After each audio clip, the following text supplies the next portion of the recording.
Y antes de dar la bienvenida a la moderadora y a quienes van a hemos contado el privilegio de participar en este panel, quería pedirle al decano, por favor, unas palabras para hacer inicio como corresponde a esta actividad. Bueno, buenos días. Casi una buena tarde. Muy bienvenido. Muy buenos días a todos, muchas gracias por acompañarnos. Ya lo decía Jaime, nuestro director del Centro de Estudios Públicos, que estamos desarrollando, como a ustedes les ha tocado estar ya en algunas sesiones, lo hemos llamado salas abiertas, para el efecto de poderle transmitir a nuestros estudiantes de aquí de Santiago, que están en forma presencial, pero lo estamos transmitiendo también a todas nuestras sedes en Concepción, Valdivia, Osorno y Puerto Montt, a través de nuestro canal de YouTube. Lo que creemos, como se lo señalábamos, es nuestro deber como universidad, y en este caso como Facultad de Derecho y Facultad de Educación, como la miramos, que es que puedan conocer lo que ha sido la actividad de nuestros constituyentes y que puedan tener una visión de lo que ellos han podido trabajar y luego ha sido recogido ya en una propuesta constitucional que está en su última etapa, ¿cierto? Estamos esperando las últimas reuniones del Pleno para ver el trabajo de las comisiones que están pendientes, tanto la armonización como las normas transitorias. Queremos agradecerle muy especialmente a dos de nuestros contribuyentes que han tenido la gentileza de podernos acompañar, cumpliendo con una vocación de ellos que es realmente muy destacable, que es transmitirle a los estudiantes lo que ellos han hecho en el trabajo de una futura constitución. Nos acompaña un colega nuestro, Rodrigo Logan, abogado, vecino nuestro, de la oficina. Rodrigo, junto con ser abogado, ha sido magíster en gestión de empresas, ¿no? Tributación. Pero sí, números también. Ya pasamos a abrir, ya. Y además él se dio a conocer por sus propios méritos, porque fue panelista casi de todos los matinales. Se paseó por todos los matinales. Parecía artista. Pero tiene un mérito muy grande porque él fue como candidato en forma independiente y solo, sin lista. ¿Sí? Algunos de mis alumnos que yo veo aquí saben lo que eso ya significa, sin lista, solo, y obtuvo la más alta votación como independiente del país. Sí. ¿Soy el único 100% independiente? El único 100%. Hasta gracias, ¿no? Y se va bien. Absolutamente. Muy bueno. Así que muchas gracias, Rodrigo. Para nosotros un orgullo contar contigo y felicitaciones por el mérito de los que estaban algún tiempo ahí, elegirse solo cuesta un poco. Así que tienen un doble mérito. Y junto con él, yo no puedo decirte más que un amigo, que es la pura y santa verdad, Martín Arrau. Él es ingeniero civil industrial, ha sido dirigente gremial agrícola, un representante de nuestras zonas rurales, y tiene un mérito súper grande, Martín, y yo lo voy a decir.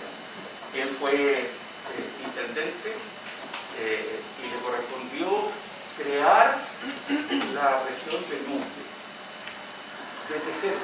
¿No es cierto, Martín? A veces conversamos, pero realmente desde cero, no había nada. Fue la última región que se ha implementado en el país. Y a él, como delegado presidencial primero y después como intendente, le correspondió poner en marcha una región completa, desde tomar el primer funcionario hasta hacer la última estructura orgánica de la región.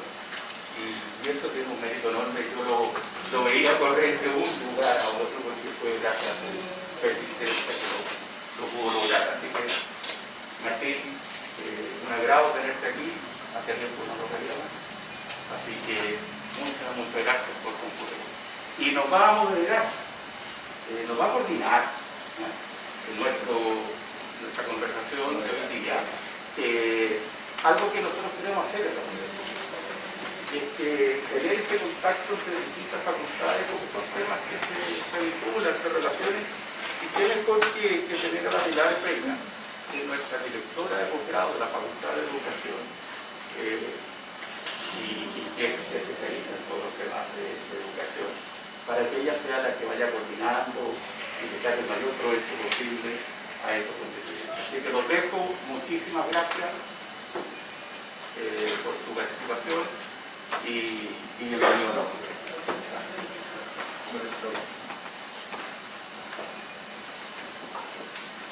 ¿Será necesario el micrófono? Sí.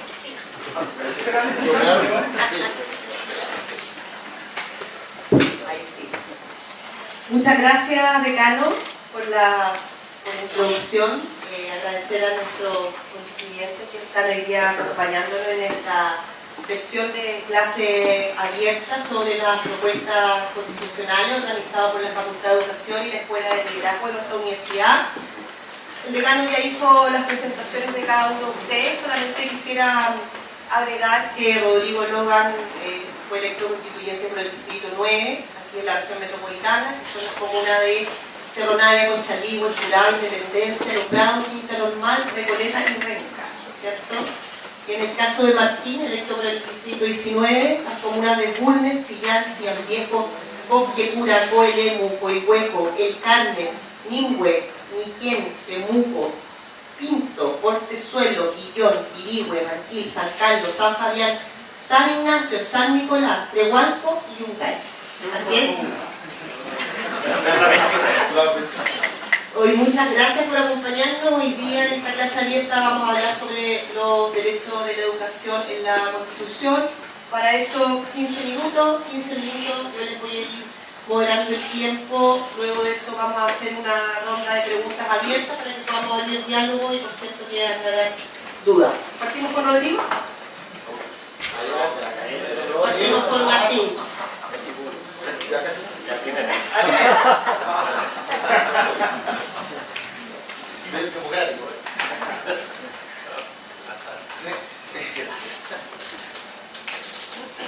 Cada vez que me toca a mí hablar del tema del micrófono,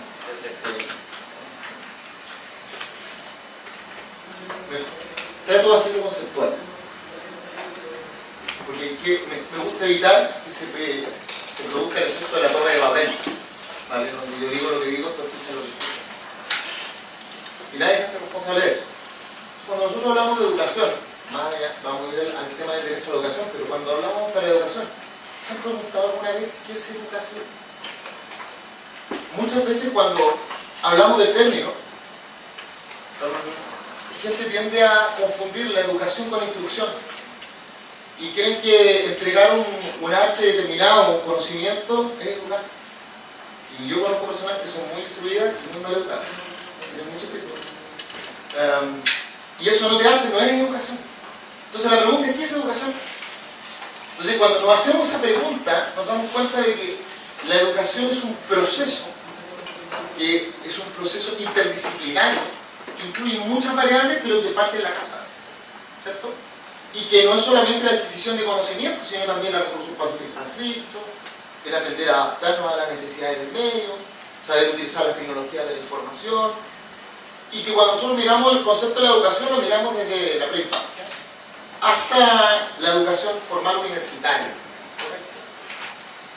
Entonces cuando ya entendemos eso, o nos hacemos esa pregunta y llegamos a la conclusión, decimos, bueno, ¿cuál es el rol que tiene la familia dentro de ese concepto de la educación? ¿Cuál es el rol del Estado dentro de esa educación? ¿Realmente existe una comunidad educativa o solamente existen estamentos?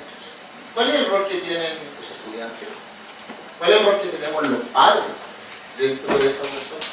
El Estado, la comunidad, los académicos, los docentes, los auxiliares de la administración, o los auxiliares de la educación, perdón, yo la traje para docentes casi me pega. ¿Cuál es el rol? Entonces, cuando tú defines eso en tu cabeza, tú empiezas a decir, bueno, ok, ya lo tengo, y ahora ¿cuál es el rol del derecho? ¿Y por qué digo el rol del derecho? Porque cuando yo estaba en clase, de repente digo, oye, ¿tú qué estudias? Yo estudio leyes. Me da un infarto cerebral en mí, un aneurisma cerebral, pero de inmediato. ¿Y qué estudia usted? Leyes. No, si para estudiar leyes un ratón de biblioteca, eso no, usted no estudia leyes, usted estudia derecho. El derecho es una ciencia. Los abogados son científicos. Bueno, les voy a explicar por qué. Si me van a mirar ahí, porque el derecho es una ciencia formada por instituciones, principios y normas que trata de regular la conducta de las personas en un momento determinado, con mira a generar la paz social, la justicia. Eso es el objetivo del derecho, como ciencia. Entonces, cuando tú dices, bueno, ya tenemos un concepto de qué es lo que creemos que es la educación, vimos cuál es el plano sobre la educación, ahora cuál es el rol del derecho. El rol del derecho es crear conductas o es plasmar el cambio social. Entonces, ¿y por qué lo digo? Porque cuando nosotros analizamos hoy día el concepto del derecho a la educación, o sea, nosotros miramos el texto acá y decimos cuál es el derecho a la educación y vemos cómo está descrito y nos vamos al derecho a la educación en el proyecto de nueva constitución, vamos a ver que hay un cambio trascendental, pero absolutamente diametral. Porque una cosa es el acceso al derecho y el otro es el derecho. O sea, como cuando hablamos, por ejemplo, me sale un poquito, pero hablan del concepto de la plurinacionalidad y hablan del derecho a la igualdad. La igualdad es en la ley y ante la ley. Son dos términos que son distintos, parecen igual pero no son iguales. Entonces, cuando nosotros acá hablamos del derecho a la educación, significa que yo tengo que hablar del derecho en sí mismo, de su accesibilidad, de su asequibilidad, que no es lo mismo la palabra asequible que accesible, porque algo puede ser accesible, pero extremadamente caro, y por tanto no es asequible, ¿correcto? El segundo es, ese derecho está limitado por algo, tiene un condicionante, entonces cada vez que yo pienso eso, automáticamente soy muy mnemotécnico, entonces lo aprendí cuando estudiaba los exámenes. Entonces cuando yo hablo de derecho, cualquier derecho, siempre hablo de titular del derecho, contenido del derecho, límite del derecho. Y sobre eso me da cualquiera, ya sea el derecho a la educación, el derecho a la salud, a la vivienda. Entonces, cuando yo miro la estructura del proyecto de nueva constitución, yo digo, efectivamente, el 281, la norma 281, habla de lo que se entiende por la educación. Y habla sobre cuál va a ser el acceso a la educación. Y habla de que la educación va a ser sin costo, porque habla de la palabra gratuita, porque sabemos que no hay nada gratis, ¿cierto? Hay sin costo para el usuario, pero alguien lo paga, o sea, todo se paga. Perdón que yo sea tan materialista como mi maestro, pero es así, siempre alguien paga. Pero la pregunta es, ¿eso realmente es educación? O sea, tener a la disposición de las personas y decir, mire, ahora todos van a poder estudiar gratis desde la preinfancia. Ni siquiera me estoy haciendo la pregunta de quién lo paga. Porque ustedes saben que por lo menos el Estado no crea recursos financieros. ¿Sabe usted? El Estado, o sea, yo todavía no conozco, a menos que, pero los Estados viven, las fuentes de ingresos de cualquier Estado, son los impuestos, son la explotación de recursos públicos, de bienes, recursos públicos, de reservas públicas, exportaciones, en este caso concesionarios, peajes, explotación de bienes públicos y demás, son 8 fuentes. Y de ahí es donde se saca el dinero para poder pagar y costear los beneficios sociales.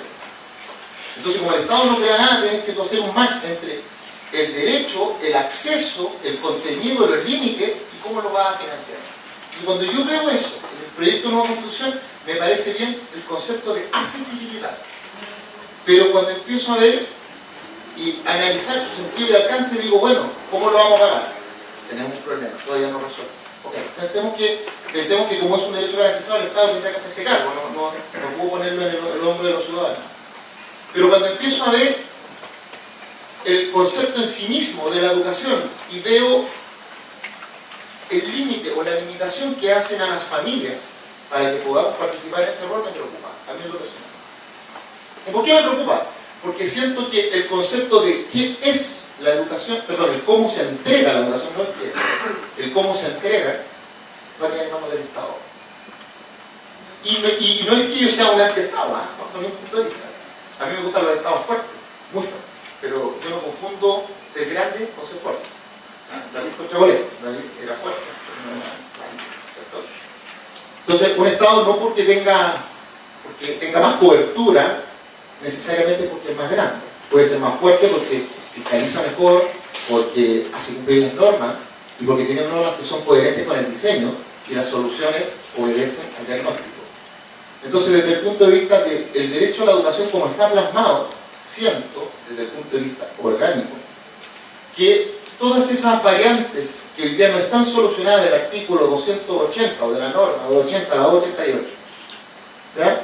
Además, con elementos como dejamos fuera nosotros el derecho preferente de los padres a educar a sus hijos. Y ojo, es preferente, pero también se ha hecho una falacia por falso dilema, porque no dice exclusivo. En ninguna parte jugaron el término exclusivo, dice preferente, o sea, preferencia sobre algo, pero ambos son cohabitantes, digamos. Ahora, distinto que yo diga exclusivo. Exclusivo significa yo puedo, tú no puedes, pero no era el caso. Se deja fuera y además con un Estado fuerte y un Estado que genera las condiciones de accesibilidad. Entonces, y a eso agréguenle que el rol de los privados es cada vez menos, por no decir nulo. ¿Y por qué? Porque se generan verbos como el verbo podrá, el verbo el Estado podrá autorizar, podrá, en el podrá puede que sí, puede que no. Y se va a dejar mucho en la orgánica para llevarlo a los ciudadanos a la ley. Y ahí también es otro, todavía sigo hablando del derecho a la educación. ¿Y por qué me complican el tema de la ley, siendo abogado? Porque hoy día vamos a tener un Congreso Plurinacional de Diputadas y Diputados, junto con la Cámara de las Regiones. Pero en el sustento de cómo se aprueban las leyes hoy día se aprueban, bajo el nuevo sistema, se aprueban por mayoría simple. Y en algunas por mayoría absoluta, para que no sigamos. Mayoría simple, son el 50+1 de los asistentes. O sea, si yo tengo 100 personas electas y ese día fueron a trabajar 40, con 21 yo saco esto. Es súper peligroso, para mí. La mayoría absoluta son el 50+1 de los electos. O sea, yo elijo 100 con 51, ¿correcto? Ok, tiene una lógica. Pero el de la mayoría simple es extremadamente peligroso. Cuando tú hablas de los derechos a la vida, integridad, vivienda, educación, salud, seguridad social. Y si hace una agregas, que en el caso, citando acá, en el caso de la educación, trabajo y seguridad social, solo va a poder ver la Cámara, el Congreso Plurinacional y no la Cámara de las Regiones. Porque la Cámara de las Regiones no es una Cámara espejo, hoy día que puede haber todas las materias que puede ver el Congreso Plurinacional. Hay 9 materias que solo puede ver el Congreso Plurinacional, que no va a poder ver la Cámara de las Regiones. Entonces, a eso agrégale que el Estado hoy día dice, y tiene un buen relato, dice no vamos a permitir que participen instituciones que tengan fines de lucro. Pero sin embargo, en el concepto de la universidad, las universidades estatales, en circunstancias que yo creo que el verbo debería haber sido reconocidas por el Estado. Porque si tú dices estatales y sin fines de lucro, tú estás demonizando instituciones que, y yo lo planteé y que me están dejando fuera a instituciones que hoy día agrupan a la mayor cantidad de la clase media. Y lo están dejando fuera de un paraguaso solamente porque no son estatales. Y sí, me llamó mucho la atención que el silencio cómplice de algunas universidades que no dijeron nada, no se metieron en este proceso, y me refiero específicamente a la Católica, es importante que lo diga, porque creo que estuvo muy ausente de este debate y me dio tristeza eso, debieron haber hablado más. Pero eso, ¿se dan cuenta? Entonces, tenemos un problema con la familia, tenemos un problema con la estructura, con las tres del Estado, pero ¿se pueden solucionar? Sí, pero se van a solucionar en el Parlamento. Me preocupa el tema de la estructura, la forma que tienen materia única, en este caso el Congreso Plurinacional. Me preocupa el tema de la forma en que los quórum ¿es solucionable? Sí. ¿Qué es lo que podría no ser solucionable y que podríamos llegar a tener un debate? Bueno, el debate es, yo sé que ustedes son muy jóvenes, bueno, yo también, pero no me hablar de mis amigos. En los años 60 y después, por cierto, llega a Chile en los años 70, llega a finales del gobierno del presidente Reyes. Pero era un concepto que se venía mirando en 1958. Pregúntense ustedes o pregúntenle a sus padres en Google qué es lo que significa la ENU, Escuela Nacional Unificada. El concepto de una escuela, un concepto único de educación. Entendiendo educación por instrucción. Esa es la... Vean lo peligroso que es hoy día que nosotros tengamos solamente una estructura de concebir la educación y de quién la entrega. Eso no quiere decir que el Estado no pueda hacerlo, pero el Estado tiene que respetar los distintos proyectos educativos. Hay una norma, la 284 lo reconoce, por eso lo traigo a colación. ¿Y por qué? Porque a propósito de este Estado tan fuerte que va a entregar el derecho a la educación y lo va a entregar a través de sus prestadores, nosotros tenemos que empezar a buscar aquellas normas que permitan respetar la libertad personal. ¿Ya? La libertad personal. Y dentro de eso está precisamente la norma que habla de la comunidad educativa. Esa norma para mí es vital, aunque he dicho que está. ¿Y por qué? Porque dice que, si me lo permiten, dicen que se respeta la comunidad educativa y dentro de la comunidad educativa están precisamente los apoderados, están los niños, está la comunidad, está el Estado. La otra importante es aquella que establece que el Estado debe respetar ciertos principios. ¿Y por qué? Y principios que están establecidos en la Constitución y en los tratados internacionales. Y con esto cierro. ¿Saben por qué eso es importante, esa norma? Porque esa norma es la que nos va a permitir dar una certeza a la aplicación en el caso de que el Estado tenga la intención de hacer una educación, una entrega de la educación que sea única. ¿Sabían ustedes que el proceso constitucional tiene un límite? ¿Saben cuál es el límite? Léanse la ley 21.200, que es la que propicia el proceso constitucional, el artículo 135, inciso 4, que establece que los límites del actual de la Constitución, el proceso son el carácter democrático del sistema de gobierno, el carácter de la República y del Estado, las sentencias firmes que ejecutoriales y los tratados internacionales. No he visto, lo he pedido un montón de veces, pero no he visto que en la Convención alguien haya hecho este match, que haya dicho, ver todos los derechos fundamentales de los chilenos, ¿dónde estaban? No, estaban en la Constitución de la dictadura. No, señor. Estaba en el Tratado Internacional, estaba en el Pacto de los Derechos Civiles y Políticos 67, la Declaración de los Derechos del Hombre 48, la Convención Interamericana de Derechos Humanos, y ahí estaban. Y muchos de esos se dejaron fuera de este proceso y se pasaron por alto y nadie reclamó. Yo no he visto a nadie reclamando y diciendo, oiga, constituyentes, ¿qué hicieron? ¿Qué hicieron? Lo dejamos fuera. ¿Y por qué es un límite? O sea, no respetamos su propio límite. Bueno, dentro de eso está el formato del derecho a la educación. Y eso, entonces, ¿qué es lo que he tratado de decir? Que hay normativa en que, como decía mi padre, al molde sea un sistema. Si gana el apruebo, busque las normas acá que van a proteger la libertad personal. Búsquela. Si no se puede, no podemos tener la parálisis del análisis.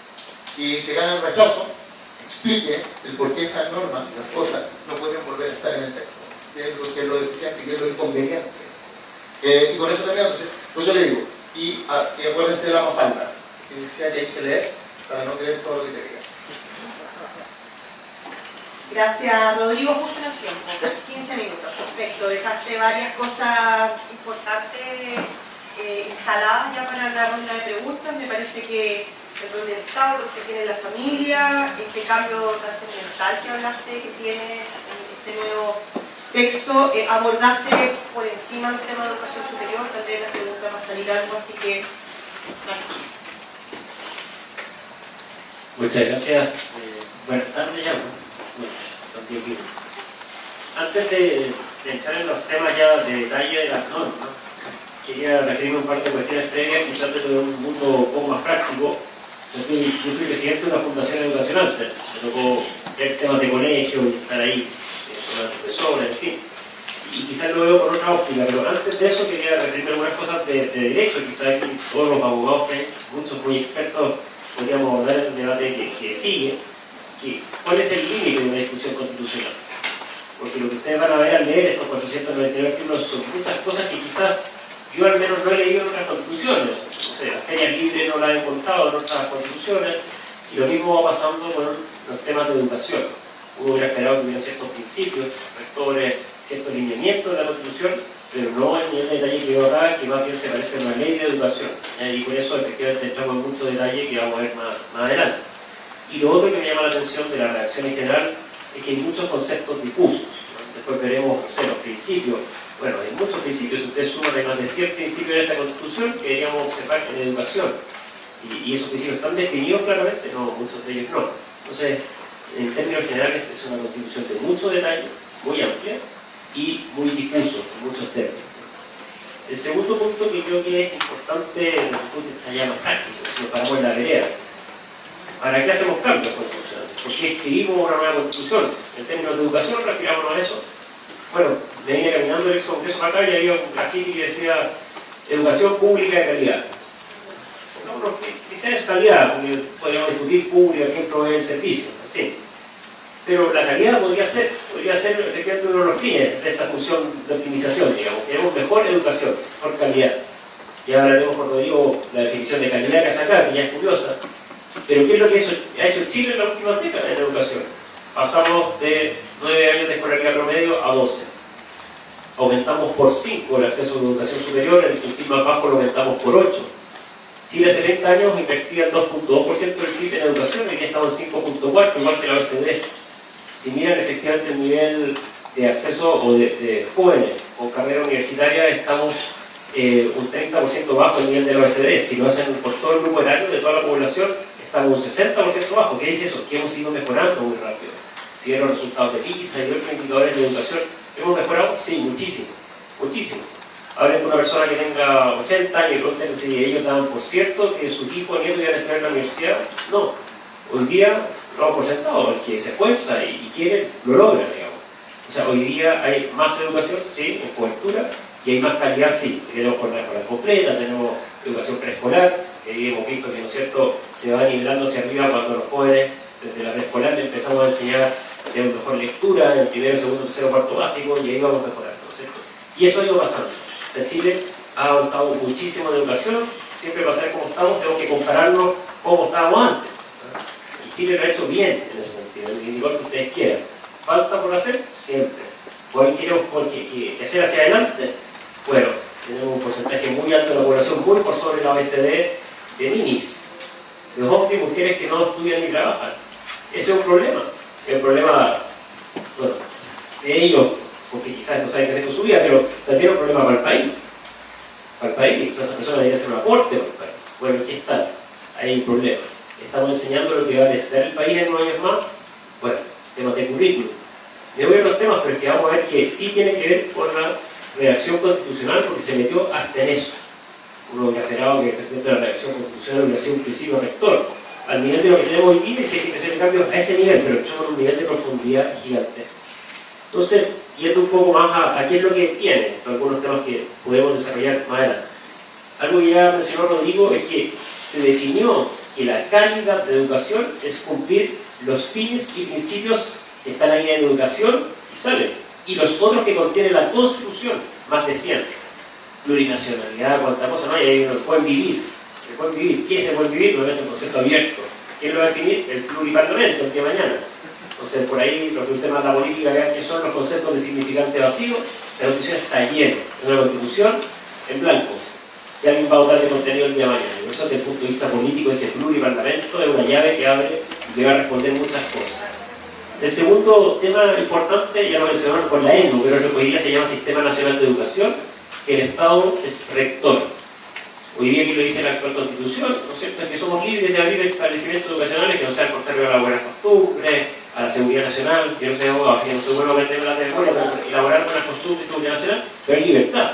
Hoy día no, tiene que ser según estos principios rectores, según este Sistema Nacional de Educación. Después, otro tema que es preocupante, es que esta Constitución incluso llega a hablar del financiamiento. Se va a financiar la educación estatal. No dice nada de la privada, particular subvencionada, no. Y es complicado porque no es que no diga nada, se rechazó. Ustedes ven la discusión constitucional, se rechazó. Las actas creo que todavía no están, pero están en YouTube. Ahí están las actas de la Constitución, que la pueden revisar. Entonces, cuando el constituyente rechaza el financiamiento de la educación particular subvencionada, que es el 54% de la matrícula, que 7 de cada 10 postulantes de la educación escolar postula a la educación particular subvencionada, una educación particular subvencionada que tiene mejores resultados académicos en cada nivel socioeconómico, si lo revisan así, porque siempre cuando dicen que tiene mejor resultado dicen, ah no, es que haya personas que no sé, no, por cada nivel socioeconómico obtienen mejores resultados Gestionado por privado, sí, por privado, hay gente que le molesta. Financiado por el Estado, sí, financiado por el Estado, igual que la educación pública. Sí, los impuestos de todos los chilenos se van indistintamente. ¿Para qué? Para que las personas libremente puedan elegir qué sistema educativo le acomoda más. Ahí hay libertad de elección, sí, porque hay diferentes proyectos educativos. Yo no saco nada porque en esta Constitución se garantiza la libertad de elección. Si oiga, puedo elegir entre hamburguesa con queso y hamburguesa con queso. Lo único que puedo almorzar, elija. No, si aquí quiero una amplitud, un abanico, que esa ley incluye la libertad de los padres de abrir establecimientos, de la garantía de que el Estado nos va a financiar, siempre y cuando cumplen efectivamente los términos de calidad, pero en libertad. Porque ahora ya no lo hay. Esta Constitución restringe esa libertad porque no hay ninguna libertad si que realmente no puede. Sobre el financiamiento hay un tema no menor también ya desde el punto de vista de gestión. Hay un cambio radical. Hoy día el financiamiento de los establecimientos educacionales es por asistencia, ¿no es cierto? El niño asiste y se le paga por ese día, aparte de otros temas que están en la ley que son el PIE, el acepto de las subvenciones. Pero, ¿por qué es por asistencia? Es porque efectivamente el incentivo a preocuparse, ¿por qué no está yendo Juanito a clase? Es entender a tu alumno. Bueno, esto se cambia, hoy día es financiamiento basal. Yo financio en el colegio.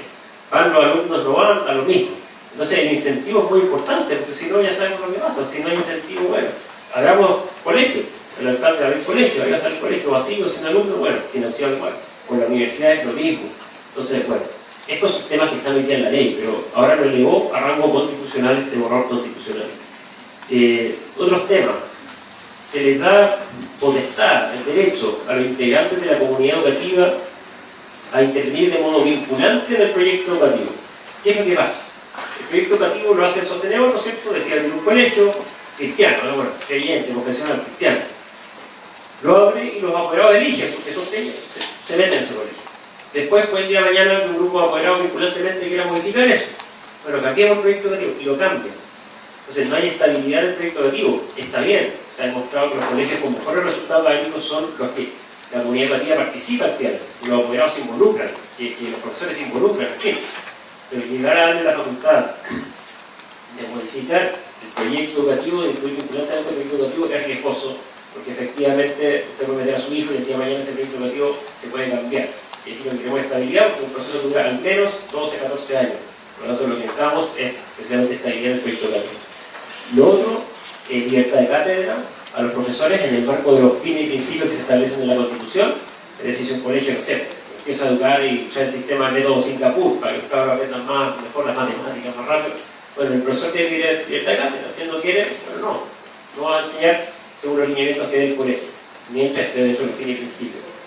Yo creo que efectivamente los profesores tienen que ser evaluados, tienen que cumplir efectivamente las instrucciones que le dé la unidad técnico-pedagógica del colegio, pero este nivel de libertad implica que cuesta mucho hacer la gestión dentro del colegio. Y lo último, es sobre las cosas que llaman la atención, que es algo que da para 10 charlas más, que el tema de plurinación y pueblos indígenas, que hay cerca de 60 artículos que se dedican a ese tema, pero los pueblos originarios en este derecho colectivo les da sí el derecho a abrir establecimientos educacionales, a ellos, no al resto de los chilenos. Es decir, el resto del 90% de los chilenos no tiene el derecho explícito en la Constitución de abrir colegios de proyecto educativo. Hoy día el sector se lo reconoce a todos. Bueno, hoy día no está en la actual Constitución, salvo para el pueblo original. Entonces, no sé cómo conversa eso con el demandante de la ley, pero ¿qué va a ser? Estas son algunas cosas que podremos ir desarrollando. Entonces, lo que yo les pregunto es, ¿para qué hacemos cambios en educación? Bueno, para mejorar la calidad. ¿Esto mejora la calidad? Entonces, bueno, yo creo que no. Como él no estaba ahí, yo creo que no mejora la calidad, de hecho la empeora. Además le da movilidad a los profesores, en fin. Pero en sentido, en el fondo van en contra. Bueno, estoy escribiendo una constitución. Un ingeniero civil está escribiendo una constitución. Bueno, hay otros que están ahí por propósito, da lo mismo, pero a los que voy a estar escribiendo una constitución. Rodrigo está sin duda más preparado que yo reconozco humildemente las limitaciones. Pero la Constitución también tiene que hacerse cargo de profundizar el Estado de Derecho, la democracia. Si hablamos de educación, mirándolo desde esa óptica, ¿qué es importante que yo profundice? Bueno, la libertad. ¿Profundiza la libertad este articulado en la educación? No, no lo hace, la limita, la libertad. El derecho a los padres de elegir. ¿Profundiza la diversidad democrática, la diversidad de pensamiento? No, todo lo contrario, le dice cuáles son los principios rectores en todos los sistemas educativos. Desde el punto de vista democrático, es negativo lo que aquí se explica y se propone en educación.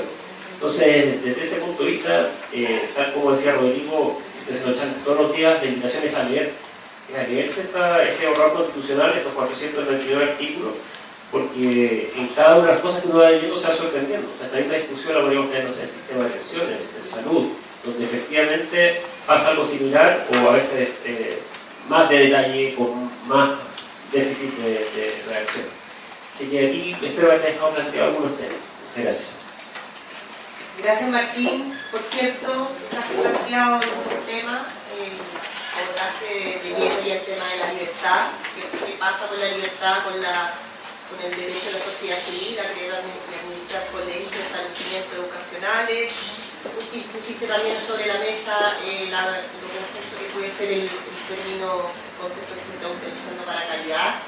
Así que, sí, dejaste algunos temas. Vamos a una palabra para una ronda de preguntas. Levanten la mano para que les puedan tener el micrófono. Vamos juntando 3 preguntas, ¿cierto?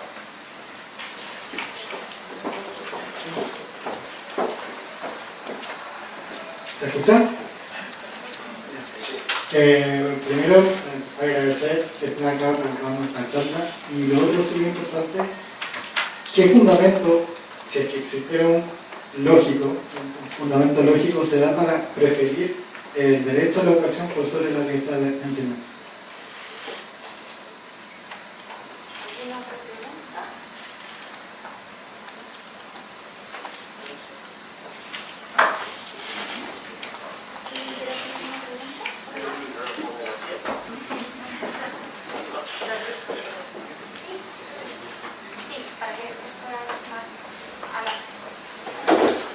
La pregunta es, ¿qué efecto le ven las listas de ustedes a las normas universales e internacionales sobre el tema, algunas de las cuales son vigentes en Chile, por haber sido ratificadas en Chile? Yo tengo anotadas 7 normas internacionales que se refieren sobre este tema. Son 7. Entonces, entendemos que son vigentes en Chile, son obligatorios. ¿Qué efecto le ven respecto de lo que señala la Constitución sobre el extranjero? Y lo mismo respecto a los países,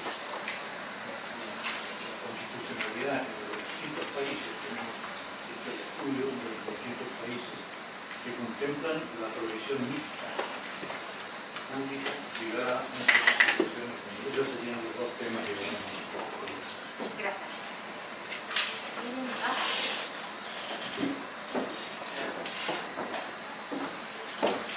Hola, tengo una consulta. De aprobarse la nueva Constitución y que se pierde el derecho del padre a la libre educación, nos enfrentaríamos a que, bien, puedo estudiar, pero estudio lo que el Estado quiere que estudie, leo lo que el Estado quiere que lea. ¿Y qué pasa? Porque la Constitución se ha luchado porque se respeten los pueblos originarios, que son una pequeña parte de Chile, pero también en Chile hay diferentes culturas y diferentes situaciones y los padres tienen de una u otra manera diferente los hijos.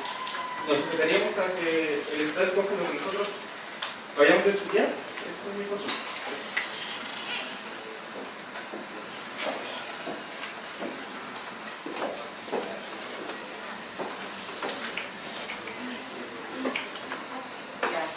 Tenemos 4 preguntas en realidad, ¿cierto? Tenemos el derecho a la educación por sobre la libertad de enseñanza, 1. Después los efectos de las normas universales e internacionales, que el profesor Bilbate nos dijo que eran 7, y de ahí el tema de la provisión mixta. Y tenemos si el Estado escoge lo que vamos a estudiar o no. Esas serían nuestras 3 preguntas. ¿Último en el mismo orden?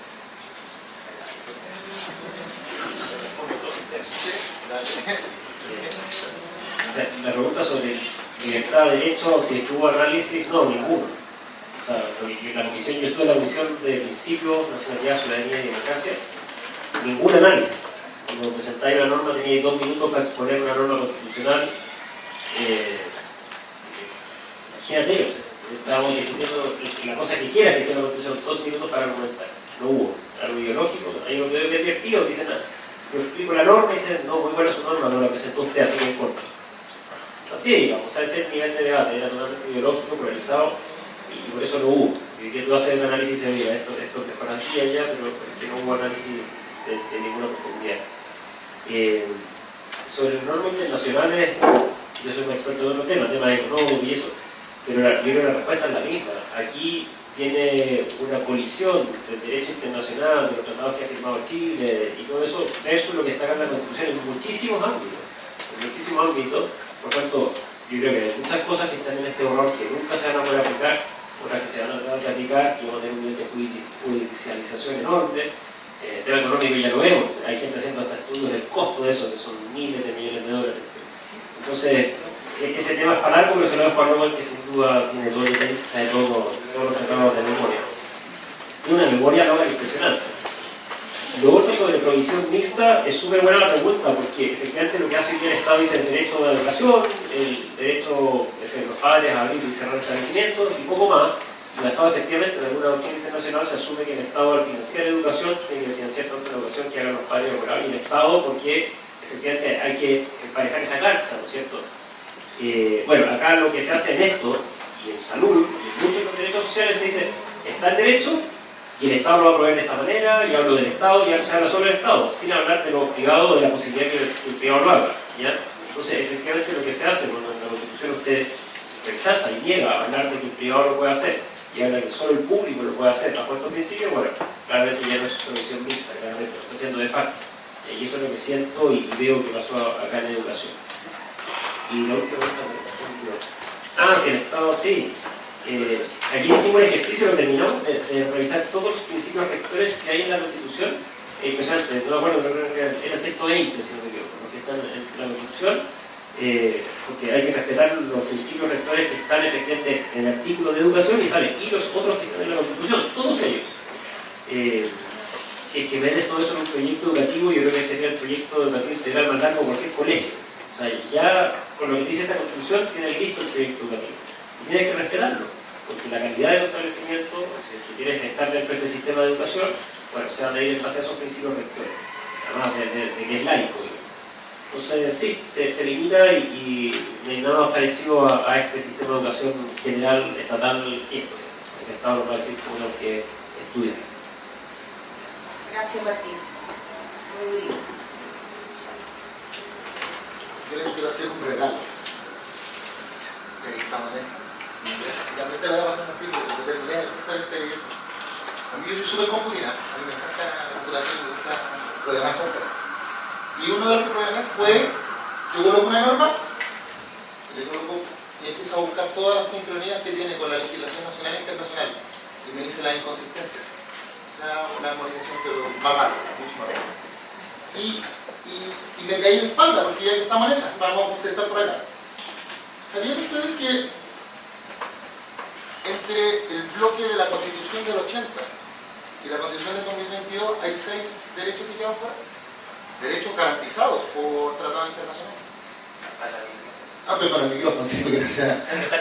Así, hay otros que fueron creados en el concepto de nueva Constitución y hay otros que quedaron no desnaturalizados, sino que quedaron con un nuevo diseño, entre los cuales está precisamente el derecho a la educación. Voy a empezar a contestar uno por uno. La libertad de enseñanza. La libertad de enseñanza. Cuando nosotros hablamos de la libertad de enseñanza, caemos en una rueda intelectual. Muchas veces, a mí me ocurre, porque yo estoy hablando de la libertad de enseñanza, la libertad de poder enseñarles ahora. Eso es. Entonces uno tiende a pensar que la libertad de enseñanza viene asociada a la libertad de cátedra, a la libertad de poder hablar, no es eso.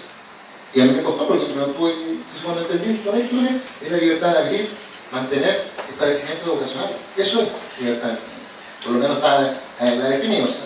Eso es muy fácil, ¿eh? Buscan ahí, por ejemplo, un concepto y le ponen libertad de enseñanza PCN.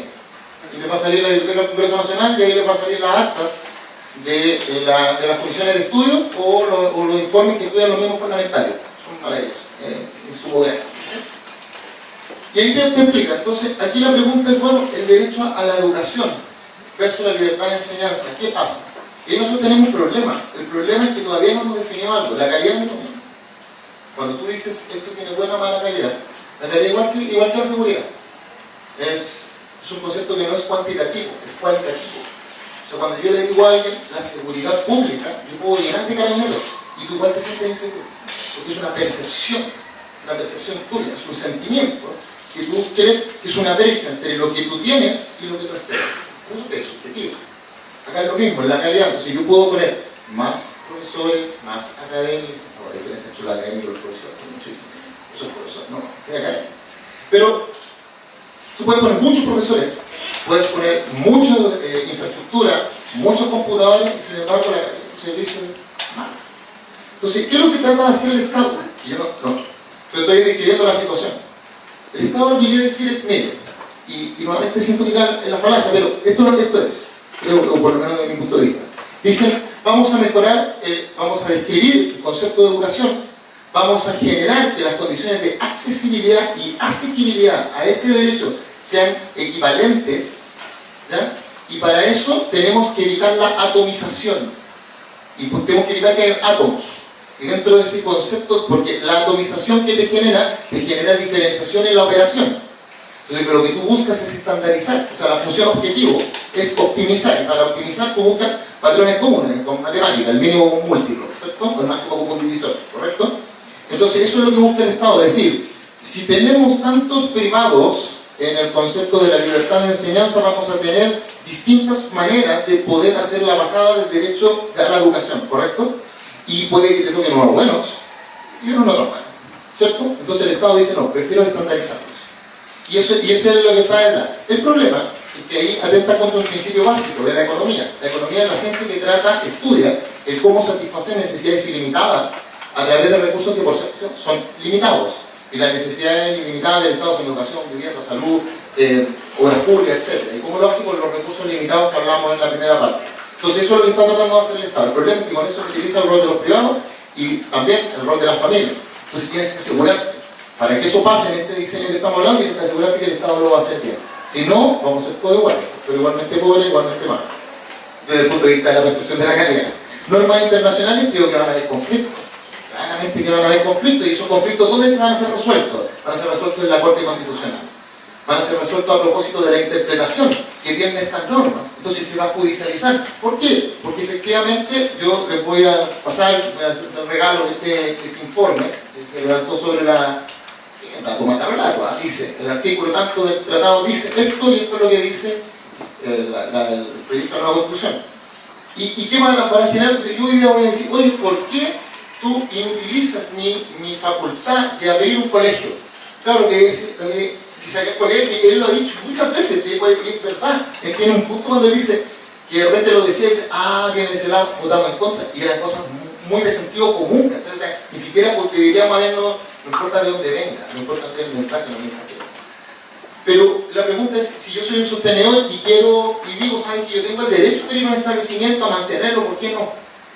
Pero yo no estoy haciendo la competencia del Estado, estoy haciendo un complemento, le estoy dando libertad a la gente. Y si alguien me dice que no atenta nuestro derecho a desarrollar una actividad económica que no sea contra la moral, la buena costumbre y la seguridad nacional, ¿por qué no? ¿Por qué no si en ningún momento el Estado me lo prohíbe? ¿Por qué no? Si aquí lo que no está prohibido está permitido. No, pero es que el Estado lo va a hacer, yo no estoy diciendo lo contrario.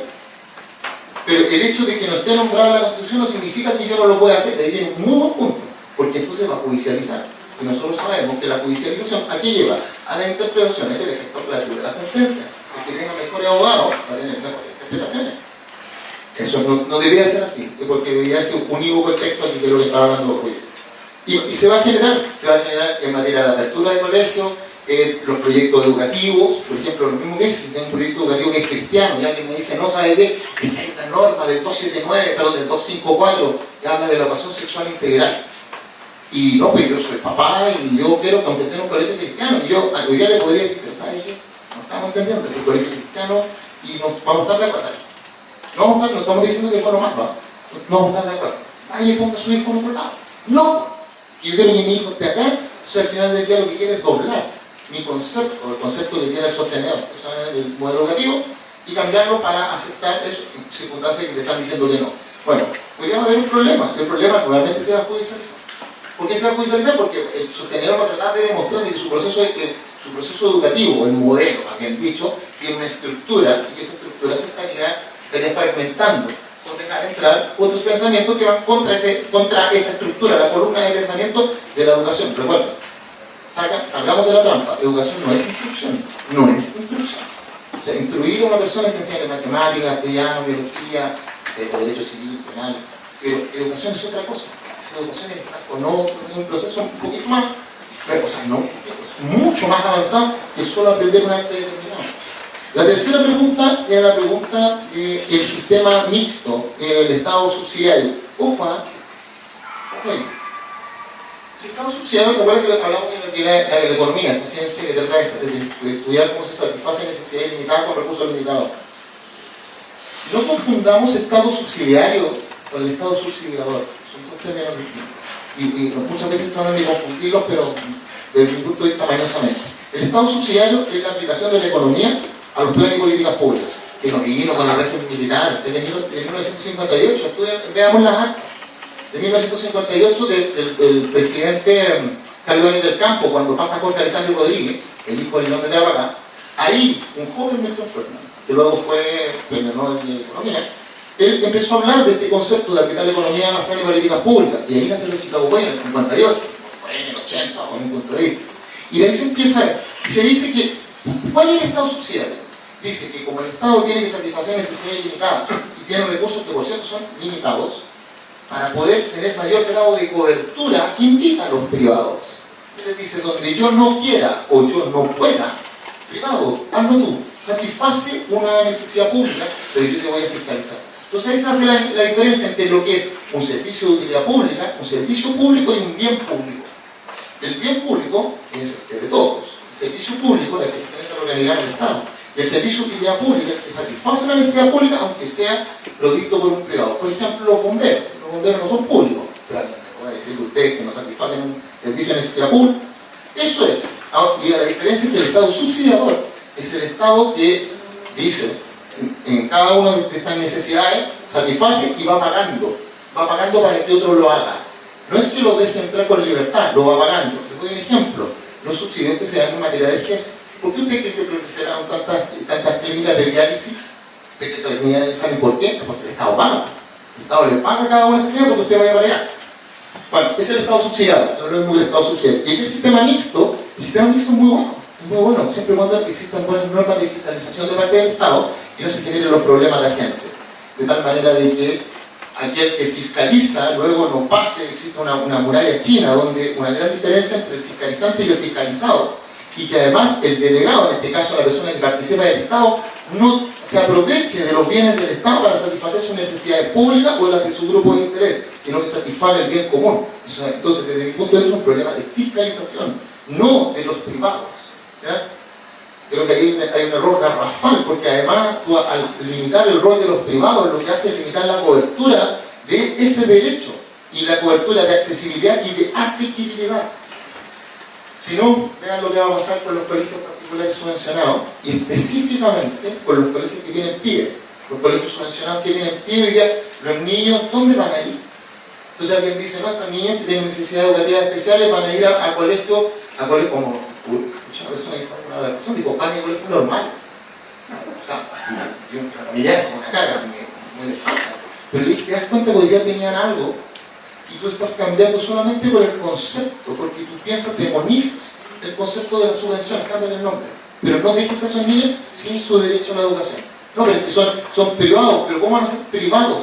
Si, la persona que va, el usuario, el ciudadano, no tiene que pagar nada, van por la subvención del Estado, evidente, pero me dicen, sí, pero que son distintos, nosotros queremos educación pública. Ok, entonces en la educación pública, los colegios que no son subvencionados, cuando hay programas de políticas públicas que reciben los computadores, por ejemplo, lo reciben los colegios municipales, y el otro colegio que atiende niños que son tan o más vulnerables, no lo tienen. Entonces ahí no tenemos otro problema. Y el último es el de pueblo original, pero no me acuerdo. Si el Estado escoge lo que vamos a estudiar, esa es la pregunta. Claro, hay nuevamente el mismo problema, ¿viste? El mismo problema. Confundimos educación con instrucción. ¿Y por qué te digo? Porque hay que salir de ese problema. Igual que la calidad. Yo te dije antes que para mí la calidad es un perceptir. Yo percibo alta calidad o baja calidad, pero no lo puedo medir. Acá es lo mismo. Cuando el Estado me dice, es que te voy a entregar más educación, ¿Por qué más educación? Porque tengo más colegios, por Rodrigo. Ok, tengo más colegios. Pero esos colegios a los niños les enseñan educación cívica, por ejemplo. No, Rodrigo, porque desde 1994 nuestros presidentes sacaron educación cívica al currículo.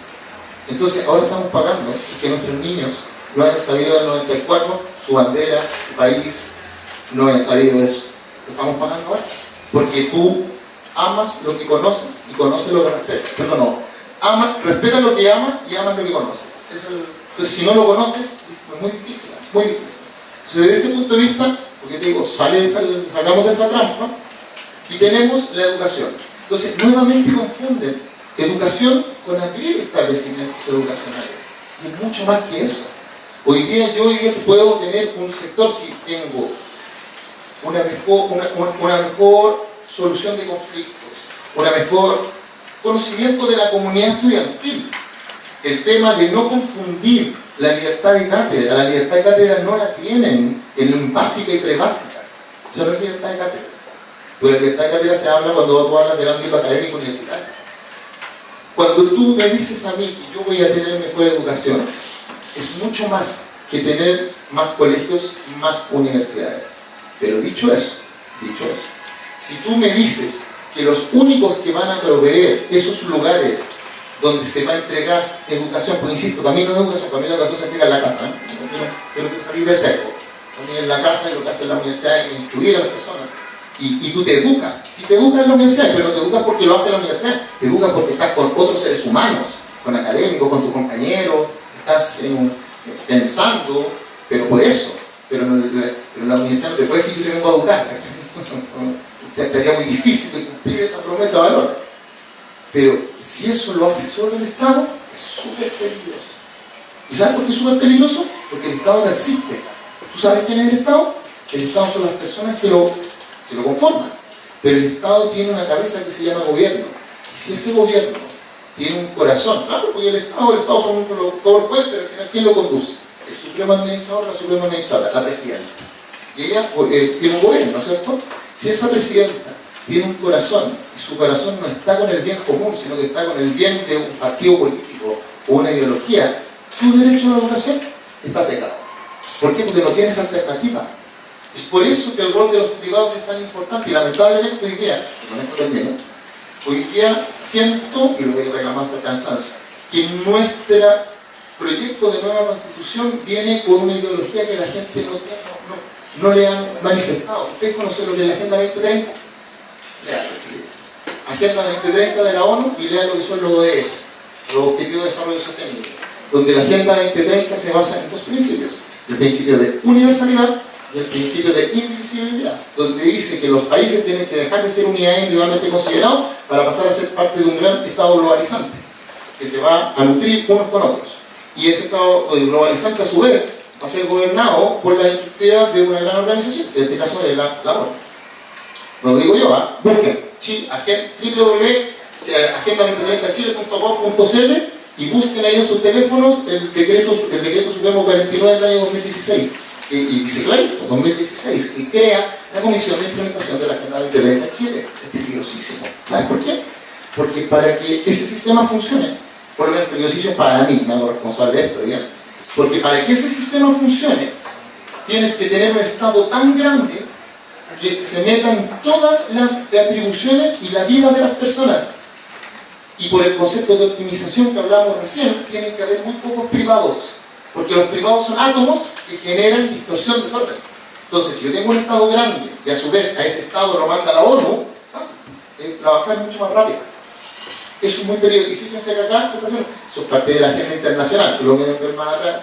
Pero, y ese modelo tú puedes estar de acuerdo o no estar de acuerdo. Porque en ese modelo sí tú tienes ciertos beneficios, que tienes un sistema estandarizado en la entrega de los derechos. Pero a mí me gusta la libertad. Yo de verdad, y como me gusta la libertad, ese sistema, cuando lo utiliza el sector de los privados, porque una cosa es restringirlos, limitarlos, fiscalizarlos, me gustan esos términos, pero utilizarlos, no.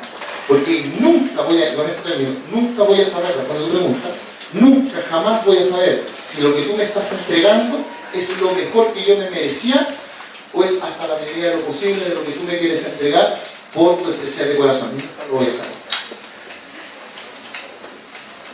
Tenemos espacio para más preguntas. ¿Tenemos más preguntas? Una, dos.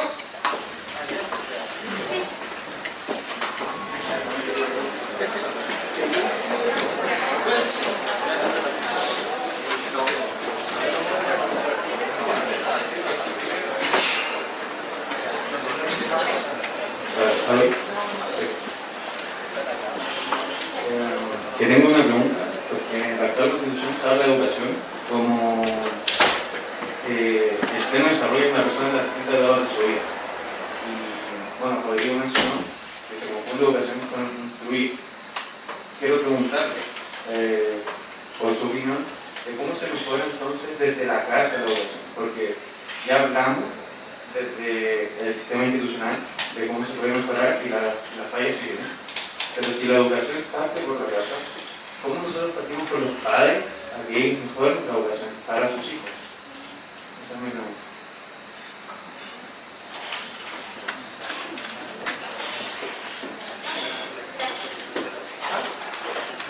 Bueno, yo igual que un compañero que dijo, como en esa misma línea, quiero preguntar más que nada el fondo de por qué es importante garantizar constitucionalmente el derecho a la educación, ya sea en su mirada de instruir, conocimientos como tal, como también en los valores o la calidad física de las personas.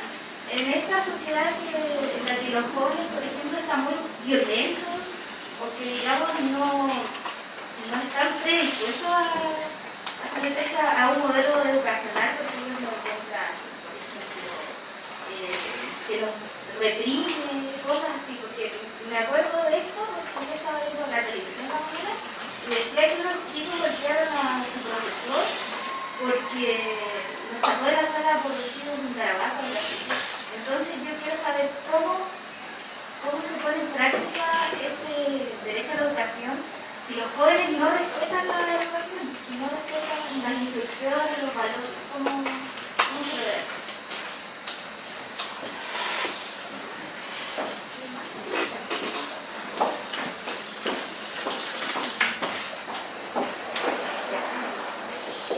Yo quisiera centrarme en los derechos del niño y un poco explicar y poder entender por qué no está esta relación estipulada respecto a la obligatoriedad en educación particular.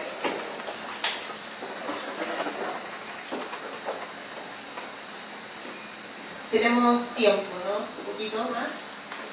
Tenemos tres preguntas entonces. La primera, ¿cómo se mejora desde la casa la educación? También como comentaba aquí, se escapa un poco de lo que es el debate constitucional, pero igual es abordable de igual manera.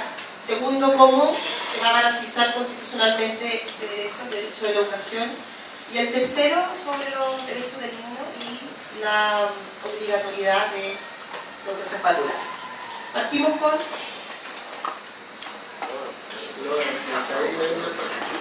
Vamos a encontrar un poquito de tiempo. ¿Cómo? No, siempre, por lo menos para mí, el tema de familia, yo insisto, la educación viene de la familia. Pero mi papá tenía un dicho, me decía, hijo, no hay nada más contagioso que el ejemplo. Y lamentablemente, desde mi punto de vista, el Estado ha dado malos ejemplos. El Estado, en muchas materias. Por ejemplo, en materia laboral. ¿Sabes cuál es el peor empleador? El Estado. Lamentablemente, ¿viste? ¿Cómo le digo? ¿Y por qué digo que todo derecho es una moneda de dos caras? Y tiene una atribución, una prerrogativa, pero también tiene un deber. Si usted no conoce sus deberes y nadie se los hace cumplir además, tu forma de cumplimiento del derecho o tu ejercicio de esa prerrogativa es vacío, porque tu libertad termina donde comienza la mía. Y tú me puedes decir, bueno, que es filosófico eso, pero ¿cómo lo llevamos a cabo? Hoy día las normas sobre responsabilidad extracontractual hacen que los padres seamos responsables de lo que hacen nuestros hijos. ¿Y quién lo hace valer eso? Una vez intentó Alessandro, me acuerdo el alcalde, y le cayeron todos encima. ¿Qué pasa con la comunidad educativa, los padres? Si hoy día nos están quitando, padres y madres, nos están quitando el derecho preferente a participar en la educación de nuestros hijos. Entonces no nos están involucrando, el Estado nos está desconociendo. Y al desconocer, como tiene un problema, ¿qué va a hacer con la educación? Y segundo, cuando dicen, bueno, ¿y por qué es importante la educación? insisto, más allá de el tema de educación e instrucción, pero pensemos que tú sabes hoy día por qué es tan importante la educación e instrucción. Llevémoslo así, para vincular las dos preguntas. Porque si hoy día tengo gente educada, esa gente va a resolver mejor sus conflictos de manera institucional, ¿cierto? Va a personas que van a tener un mejor razonamiento, por tanto, nos va a costar menos ir avanzando en la institucionalidad de nuestro Estado. Pero además, gente educada e instruida tienden a proveer a mejores niveles de sueldo, ¿cierto? El dinero ustedes no lo guardan de algo colchón. ¿Ustedes qué es lo que hacen con la plata? Ustedes compran cosas. ¿Y sabían ustedes que cada 100 pesos de cada que ustedes compran, 19 van para el Estado por ello? O sea, una le da más plata, le da más plata al Estado. Y además ustedes tienen que pagar un impuesto al final del año, y el impuesto a la renta. Mientras más ganan, más pagan, o debería ser así al menos. Pero al menos va a poner el IVA. Y usted puede ser a comprar un auto, paga impuesto específico. Después usted va a comprar benzina, te va a pagar benzina el 50%, la benzina el 50% de impuesto. Hay un estudio del Banco Interamericano, yo lo voy a buscar, búsquelo, que dice que de los 12 meses del año, 5 trabajamos para el Estado, pagando impuestos, en todo. O sea, el Estado se lleva todo nuestro esfuerzo. Y está bien, pero bajo este sistema. Por eso es importante. Entonces, cuando la educación no sería un gasto para el Estado, desde ese punto de vista la educación sería una inversión y debería ser absolutamente gratuita para los usuarios, pero con esta regla, con las reglas que respetan la libertad.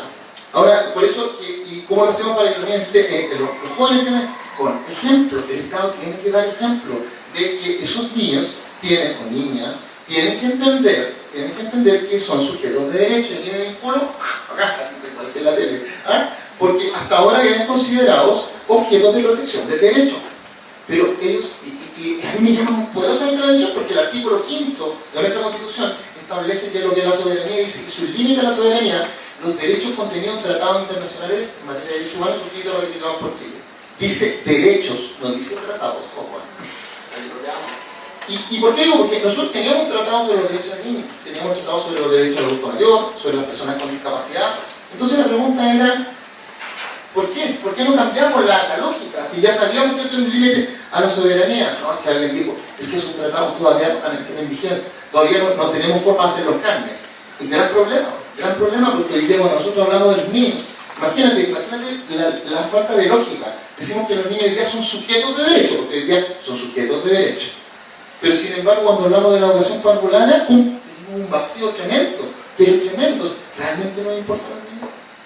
Realmente, y cuando digo niños, la infancia, pero realmente nos importan los niños de básica y de prebásica.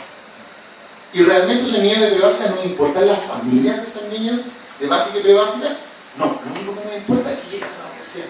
Que lleguen a la universidad y que sean como la canción de Fernando Díaz, ¿no? Será un ingeniero, el Pancho Puelma. Será un ingeniero, abogado, tiene que ser. Pero ¿qué pasa en el periodo intermedio? Tenemos que asegurar que ahí el Estado está libre. El Estado está libre porque el Estado confunde, desde mi punto de vista, educación con instrucción. Porque si tú tomaras solamente el concepto de educación, tú trabajarías en las ciudades, trabajarías en acceso a otras cosas que hablan de la calidad de vida y del ejercicio de tus derechos. Es peligroso dejar afuera a los niños por eso, porque además, acuérdate, de mis palabras, muchos de esos niños van a ser utilizados con fines políticos, precisamente para poder tener representación en este nuevo parlamento, porque son sujetos de derechos. Es lamentable lo que te digo, pero para decir que voy a ver. La modificabilidad cognitiva respecto a la libertad. Además, sí, además, porque hoy día todos lo hablan de la autonomía progresiva, pero empiezan desde la básica. Y ese espacio quedó sin pensarlo, ¿viste? Aun cuando poco, sí, fueron expertos hablando, pero digamos qué pasó. Sí, quizás tomando el último tema de la educación preescolar. Yo una redactada, la Constitución, de hecho, dice la educación será de acceso universal en todos los niveles, obligatoria del nivel básico hasta la educación media. Y hay un reconocimiento de pasivo, digamos que quedó mal redactado, porque incluso la actual Constitución reconoce la educación preescolar, ¿no? O sea, hoy día, aparte desde el punto de vista técnico, está súper demostrado, ya lo dije, no lo repito, pero es que lo veíamos cuando teníamos buena educación preescolar en las escuelas, digamos. La lectura, claro, ya no era sílaba, sino que era de palabra corrida en el primer semestre, o sea, teníamos mejoras al tiro, y eso al final va haciendo que tenga mejores resultados y los niños estén más integrados. Entonces, eso es para dejar la cancha, eso de tomar buenas decisiones, efectivamente, es incorporar la educación parvularia y que fuera, y ya que se quería entrar en el detalle de poner texto, bueno, fue un error, y eso no hay manera de reponerlo, de norma constitucional, digamos, porque ya se cerró el debate, así que bueno, quedó incompleto, sí, quedó incompleto y no se reconoció la educación preescolar, no hay nada que hacer. Sobre el tema de la familia y también ligado, ¿cómo hacemos si los jóvenes no quieren? Digamos, bueno, a mí en mi casa me decían los ejemplos, las palabras con mueren y los ejemplos arrastran. Pero lo que voy es que, ¿por qué llegamos a esta situación? Digamos que muchas veces en la familia no se inculcan ciertos valores de orden, de educación cívica menos, que además se sacó de los colegios, y tenemos hoy una situación bien compleja. Yo creo que tiene que ver también con lo que ha habido en este país en las últimas décadas. Una estabilidad brutal, un crecimiento económico sostenido, bueno, lo mismo que decía antes, efectivamente un interés precisamente de lo público, un desinterés de lo público, un desinterés de ser un aporte a la comunidad, un individualismo bien importante, digamos, donde me interesa bastante lo material, y que está al lado de un poco lo mismo. Eso es el típico de Chile hoy día, digamos, y eso se refleja en los jóvenes, que son súper individualistas, les importa poco. O sea, la verdad es que me gusta cuando estamos haciendo esta charla y llega gente joven porque no es normal hoy día. Y eso, sobre todo en mi generación, más o menos de mi edad, bueno, han tenido efectivamente, yo creo, problemas o déficit al educar a los jóvenes, sobre todo. Y eso es lo que estamos viendo hoy día, un desinterés de los jóvenes, poco respeto por la autoridad, poco respeto por las normas, porque no entienden que ese sistema de normas es el que hace que los países sean ordenados y que la sociedad funcione y a todo nivel. ¿Cómo se arregla eso? Bueno, es una batalla cultural que hay que dar y que es bastante más que una constitución. Una vuelta larga que nos vamos a tener que dar como país, que ojalá no debemos darla. Pero es algo que va a durar 10, 15 años al menos, yo creo. Yo me voy a tomar la libertad de hacerle una pregunta para cerrar, corta. Para cerrar. Para que redondeemos en final.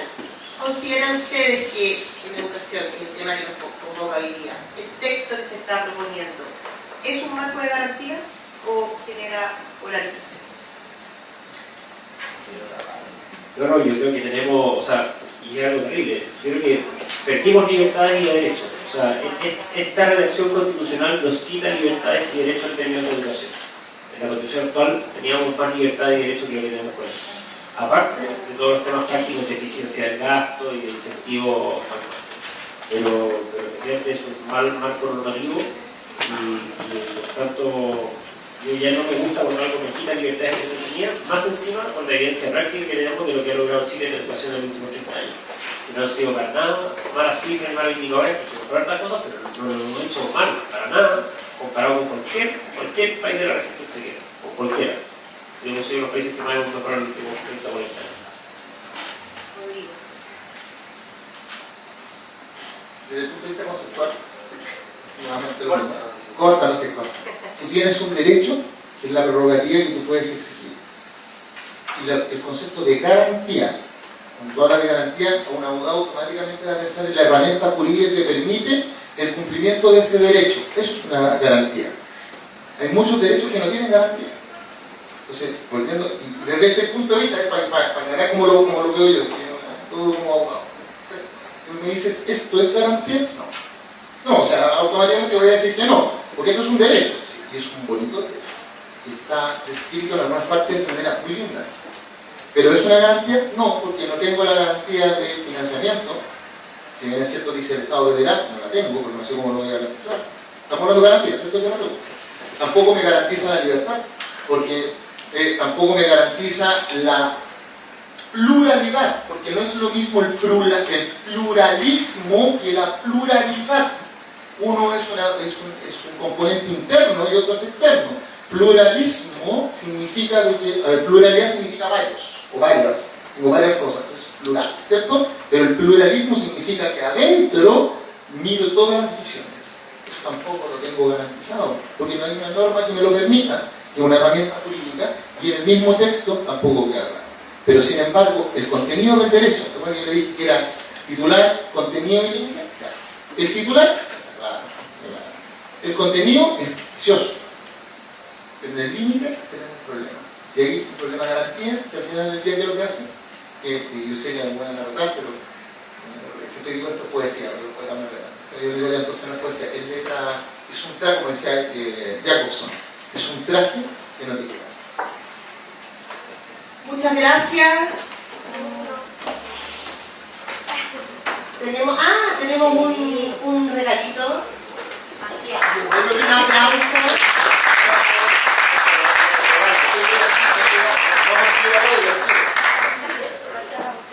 Le damos las gracias a nuestros contribuyentes. Les recordamos que esta clase abierta queda en el canal de YouTube Prensa USS para verlo con posterioridad. Les damos las gracias. Viene una próxima 29, ¿cuándo? El 29 de junio, en nuestra próxima clase abierta. Constanza Cue y Patricio Fernández